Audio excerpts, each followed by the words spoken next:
25 tahun yang lalu. Setelah dilakukan kajian dan penelitian berdasarkan bukti-bukti yang ada, Islam yang dilahirkan di Makkah dan dibawa oleh Nabi Muhammad setelah ditandai dengan turunnya wahyu Al-Quran surat Al-Alaq ayat 1-5 yang terjemahan ayatnya tersebut adalah "Bacalah dengan menyebut nama Tuhanmu yang menciptakan. Dia telah menciptakan manusia dari segumpal darah. Bacalah dan Tuhanmu lah yang maha pemurah, yang mengajar manusia dengan perantara kalam. Dia mengajarkan kepada manusia apa yang tidak diketahui." Secara historis maupun sosiologis sejarah Islam di Indonesia diawali penulisan sejarah oleh golongan orientalis yang memiliki motivasi untuk meminimalisasi peran Islam. Di samping juga ada usaha para sarjana muslim yang ingin mengungkapkan fakta secara jujur. Fakta yang harus diakui bahwa kedatangan Islam di Indonesia dilakukan secara damai, sebagaimana telah dipesankan bahwa nilai-nilai Islam harus disebarkan dan didakwakan kepada masyarakat dengan pendekatan rahmatan lil alamin, dan tidak boleh dilakukan dengan pendekatan pemaksaan. Hal ini telah disyaratkan dalam Al-Quran bahwa tidak ada paksaan dalam beragama. Islam dimulai disiarkan sekitar tahun 612 Masehi di Mekah, karena saat itu Nabi Muhammad SAW mendapatkan tekanan yang sangat kuat dari masyarakat Arab jahiliyah. Lalu Nabi Muhammad SAW baru berpindah dari Mekah ke Madinah pada tahun 622 Masehi. Dari Madinah inilah Islam berkembang ke seluruh dunia. Ketika Nabi Muhammad berdakwah dan menyebarkan Islam di Makkah, boleh dikatakan sangat berat dan tidak memperoleh hasil maksimal. Akan tetapi telah meletakkan dasar dan menanamkan iman kepada sekelompok orang yang kelak menjadi penyebar ajaran tauhid, bahkan berekspansi ke berbagai belahan dunia. Para ahli sejarah berpandangan bahwa Islam cepat berkembang karena Islam mengajarkan tentang bukan hanya mengatur kehidupan berkaitan dengan Tuhan, tetapi juga mengatur kehidupan antar manusia dan alam sekitarnya. Kita mengkaji sejarah Islam di dunia, ada dua konsep yang harus kita pahami, yaitu kapan Islam masuk dan kapan Islam berkembang. Dari asal mana pembawa Islam berkaitan dengan Islam masuk ke Indonesia, terdapat beberapa pendapat, antara lain Islam masuk ke Indonesia pada abad ke-7 Masehi. Ini dikemukakan pada seminar yang diadakan di Aceh.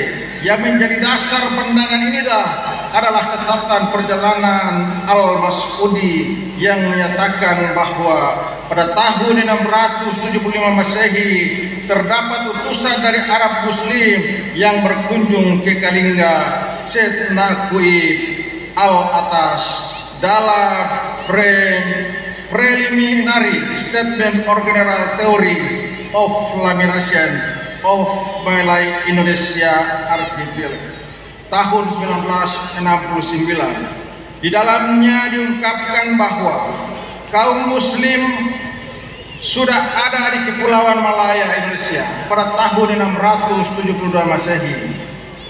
T.W. Arnold dalam bukunya The Pressing of Islam, Arnold dalam bukunya The Pressing of Islam History, beliau mengatakan bahwa Islam datang dari Arab ke Nusantara pada abad ke-1, abad ke-7 Masehi. Islam masuk ke Indonesia pada abad 11 Masehi. Hal ini menjadi sumber pendukung adalah ditemukannya makam panjang di daerah Lenaran Manyar Gresik, yaitu makam dari Fatimah binti Maimun. Pada makam itu terdapat prasasti huruf Arab Perikia yang rangka tahun apabila dimasehikan merangka 1082 Masehi. Islam masuk ke tanah Indonesia pada abad ke-13. Pandangan ini berdasarkan catatan perjalanan Marco Polo yang menjelaskan bahwa dia menjumpai adanya kerajaan Islam kelak di Aceh pada tahun 1292 Masehi.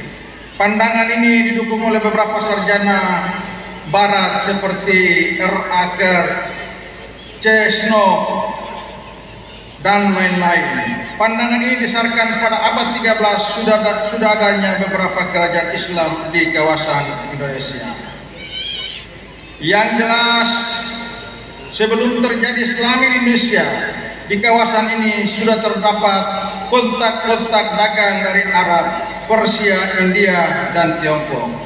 Sejarah mencatat bahwa kaum pedagang memegang peran penting dalam penyebaran agama dan kebudayaan Islam. Mereka menyebarkan agama Islam sambil berdagang. Para pedagang itu tinggal di tempat di pesisir karena menunggu datangnya angin musim. Pada saat menunggu datangnya angin musim, terjadilah pembaharuan antar pedagang dan penduduk pribumi setempat. Dalam pembaharuan dengan penduduk setempat, mereka saling memperkenalkan adat istiadat, budaya, dan agama. Berikut sedikit catatan masuknya Islam di Indonesia. Yang pertama, pada tahun 1081 Islam masuk ke Kesultanan Tidore. Pada tahun 1297 masuk di Malikus Saleh di Aceh, dan 1360 Islam masuk di tanah Papua, yaitu di Fakfak. Dan pada tahun 1481 Islam masuk di Wali Songo di Jawa, dan tahun 1723 masuk di Kesultanan Siak di Riau. Bapak Ibu, jadi bukan Islam yang masuk di Fakfak sudah cukup jauh. Kalau dibandingkan dari Kesultanan Tidore baru masuk ke Fakfak kurang lebih 279 baru Islam bisa masuk ke tanah Papua. Hadirin yang saya banggakan, berdasarkan sekelumit paparan di atas dapat dijelaskan dalam penyebaran Islam, para mubalik dengan digerakkan oleh Allah Tuhan yang Maha Kuasa, mereka bergerak dari wilayah Nusantara bagian barat menuju wilayah bagian timur, termasuk juga di daerah Fakfak yang dulu disebut dengan ungkapan Wanen atau Woni. Dan dua nama ini menunjuk kepada daerah Rumbati.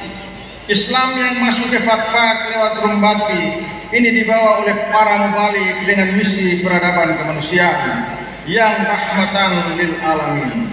Islam datang ke tanah Papua diawali dari Fakfak. Ini bukan dengan menghancurkan tatanan adat istiadat yang ada, akan tetapi adat istiadat yang ada dilestarikan dan diperkuat dengan muatan-muatan agama yang sesuai dengan syariat agama. Seperti contoh konsep kerukunan toleransi dalam kehidupan yang bahasa Fakfak dengan istilah Ido-Ido Manina Jojor, satu tungku tiga